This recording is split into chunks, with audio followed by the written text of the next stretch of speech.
Hey guys, Jonathan Correa here. Thank you for tuning in to our episode today of our first time homebuyer series.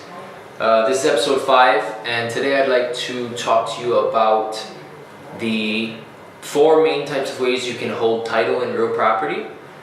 Before we get into it, it's the first time doing this on this series, so I want to introduce our special guest, my oldest brother, Hank the Third. Hank, John, pleasure to have you here. Thank you. So, like I say, he's my older brother. How long have you been in real estate?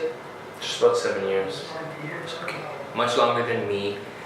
So today we'll be talking about holding title, and basically, you can explain it.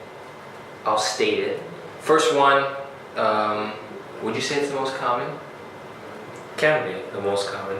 Okay, so tenancy in severalty. So what exactly is tenancy in severalty? Basically, tenancy in severalty is when any one person owns a piece of property. It's how a single individual would take title to the property. They own it outright by themselves.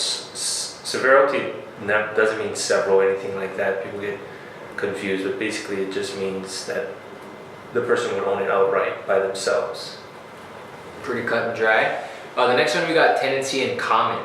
So tenancy in common and joint tenancy are pretty similar, would you agree?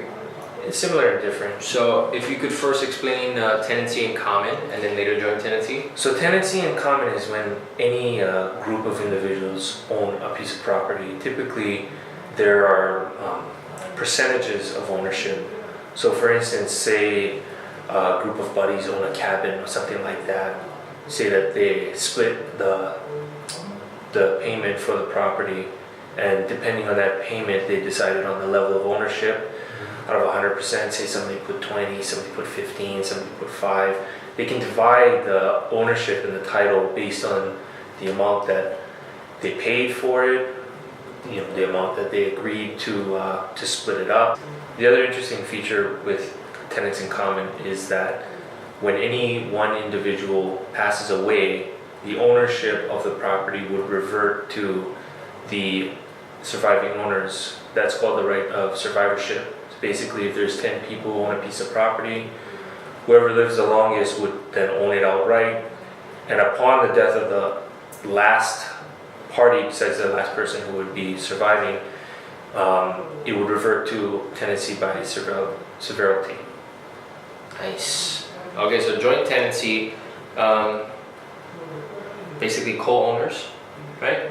So it's very similar to tenants in common. The only difference I would say is that there's still the rights of survivorship, but the land is, or the property is not owned by any particular percentage.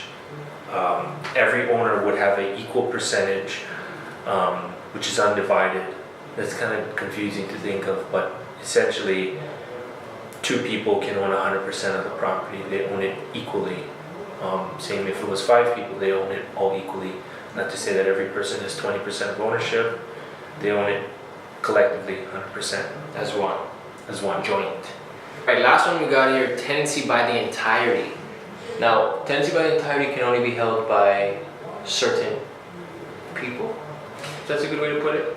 Tenancy by the entirety it's typically for married couples. That's historically what it's been for. When any married couple owns a piece of property, it would be through tenancy by the entirety. Now recently, they've passed laws which allow for same-sex marriage couples. That's called a reciprocal beneficiary. Same way you can hold tenancy by the entirety. And it also extends to special relationships that 2 people would have. For instance, a mother and a son who is above the age of majority, meaning that they can actually own property. You have to be above the age of 18. So that's the 4 main types of vesting in tenancy or holding title. If you were confused or you wanted more elaboration on any of the 4, please leave a comment below. Be glad to help you with that. As always, like and subscribe for more videos, and we'll see you guys next week. Thanks for tuning in.